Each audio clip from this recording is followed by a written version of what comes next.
In Nicaragua, Suri Martinez was an economics professor. Regina OROZCO worked at a call center, taking calls from English-speaking customers.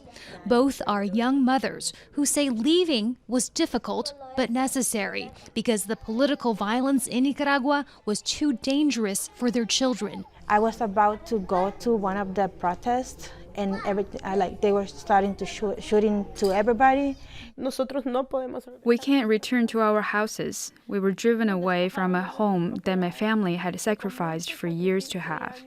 Martinez says her father, an indigenous leader, was imprisoned for opposing President Daniel Ortega. After some of her students were killed in demonstrations, she took her 2-year-old daughter and fled for the U.S., paying off gangs along the way and arriving at the bridge to El Paso. There was an unending line of migrants from many countries, but my daughter was very sick, so people let me pass to the front. U.S. border agents treated the child for pneumonia and released them in El Paso.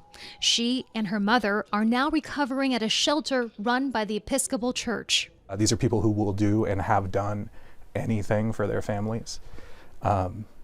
These are the kind of people I want as my neighbors. U.S. authorities are processing and releasing about 2,500 migrants a day in El Paso. Some are sleeping on the streets as they wait for buses out of town, even as temperatures drop below freezing. When we arrived at the border between Mexico and the United States and turned ourselves in, it was a huge relief that we were finally out of danger. The worst was behind us.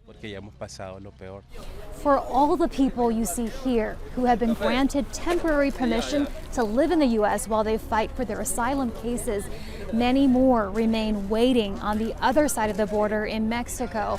They had hoped that the U.S. would relax border pandemic restrictions this week, which would likely have bettered their odds of getting in, but now it appears that will not happen at this time. The U.S. Supreme Court has temporarily extended the restriction at the request of Republican-led states that say they can't handle more migrants coming.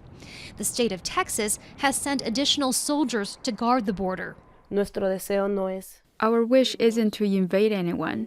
It's to live in a country where we have the right to work, to live a dignified life, to be free from oppression.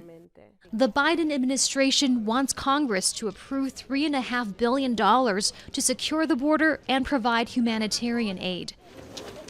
Meanwhile, the migrants already here say they're that much closer to their American dream. Heidi Jo Castro, Al Jazeera, El Paso, Texas.